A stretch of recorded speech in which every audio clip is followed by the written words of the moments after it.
Saya sudah bilang, ini kami mendorong ini. Kami punya. Bukan lahan, ini kita punya tanah. 10 realita hidup di Indonesia Timur.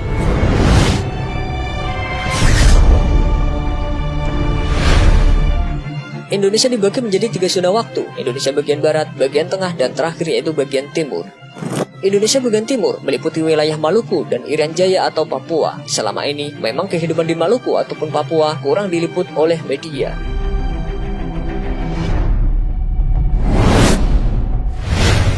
Perambatan kemajuan dan kemiskinan.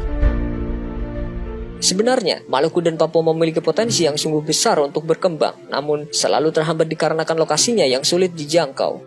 Untuk mencapai wilayah timur juga memerlukan biaya yang tidak murah sehingga menyebabkan pembangunan di sana menjadi tersendat. Jalanan masih banyak yang belum memadai, infrastruktur belum berkembang, dan beragam masalah lain.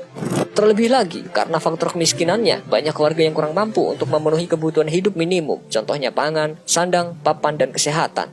Sungguh ironis karena pulau ini memiliki sumber daya alam yang besar dan pemerintah sekarang belum dapat memberi harapan bagi kemajuan pembangunan dan kemakmuran masyarakat di sana. Masalah pendidikan.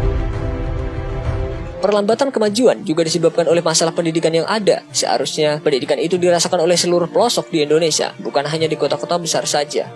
Lokasi geografis adalah salah satu faktor yang menyebabkan pembangunan pendidikan tidak dapat terlaksana dengan maksimal, khususnya di wilayah Indonesia Timur yang masih jauh tertinggal dengan provinsi lainnya. Terbatasnya fasilitas. Lagi-lagi disebabkan juga karena faktor geografisnya. Fasilitas yang ada di Indonesia Timur, khususnya Papua, juga masih terbatas. Fasilitas di sini maksudnya adalah rumah sakit, sekolah atau ruang belajar, transportasi, komunikasi, sampai internet. Banyak rumah sakit di Papua yang kondisinya tidak layak untuk melayani pasien, padahal warga yang membutuhkan pelayanan kesehatan sangatlah banyak. Adanya jurang pemisah. Coba kita renungkan dan jujur pada diri sendiri, apakah ada di benak Anda ketika berpikir tentang Papua? Berapa banyak orang yang peduli tentang apa yang terjadi di sana? Tanpa disadari, muncul suatu jurang pemisah antara Indonesia dan Papua, padahal Papua juga termasuk dalam wilayah Indonesia.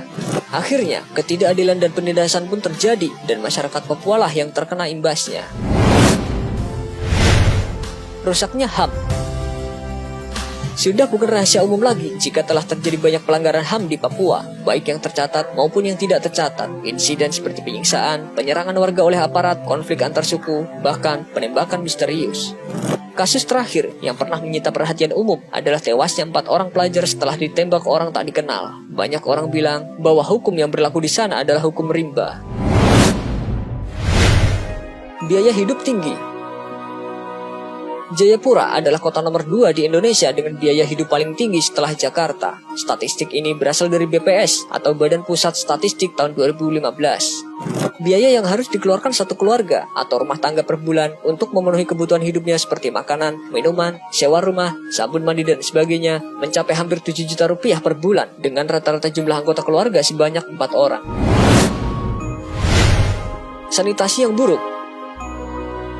Wilayah Papua mendapat nilai terburuk dalam program sanitasi dan kesehatan lingkungan dibanding provinsi lain di Indonesia. Minimal nilai yang ditetapkan oleh Kementerian Kesehatan adalah 70, sementara Papua hanya mendapatkan nilai 45. Penyebabnya dipengaruhi oleh perilaku hidup bersih dan sehat yang masih minim, seperti tidak mencuci tangan sebelum makan, kurangnya air bersih, dan buang sampah sembarangan. Selain itu, hanya 30% rumah tangga di kota Jayapura menggunakan septic tank, sementara 70% sisanya masih buang air besar di kali, sungai, ataupun selokan. Limbah tambang menyebabkan anak cacat dan keguguran. Sungguh miris mendengar bahwa ibu-ibu hamil di Papua, khususnya suku Kamoro, harus meminum sumber alam yang telah tercemar oleh limbah hasil tambang. Meskipun tahu bahwa itu beracun, namun mereka tidak punya pilihan lain karena mereka benar-benar memanfaatkan alam untuk hidup. Akibatnya sangat memilukan, keguguran banyak terjadi, dan bayi-bayi yang berhasil dilahirkan pun juga kebanyakan cacat. Hutan bakau hancur, mereka terpaksa mengkonsumsi biota di hutan bakau yang sudah dicemari limbah perusahaan. Ikan-ikan juga sudah berubah bentuk, ada yang kepalanya besar tapi badannya kecil, dan dapat menimbulkan keracunan. Hidup berpindah-pindah. Selain keguguran, proses tiling atau pembuangan limbah dan juga penebangan liar menyebabkan warga terpaksa mengungsi dan minggir dari rumah-rumah mereka. Selain itu juga, mata pencaharian suku Kamoro sebagai nelayan juga makin sulit karena pesisir pantai ataupun sungai mengalami pendangkalan. Suku yang hidup di atas sampan, sungai, dan sagu ini menjadi susah bersaing dengan penduduk lainnya dalam bidang keterampilan disebabkan karena areal pekerjaannya sudah tidak ada lagi.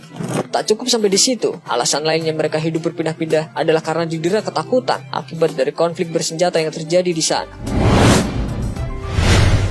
Masyarakatnya paling bahagia. Tahukah Anda bahwa Maluku adalah provinsi nomor 2 di Indonesia yang masyarakatnya paling bahagia setelah Kepulauan Riau?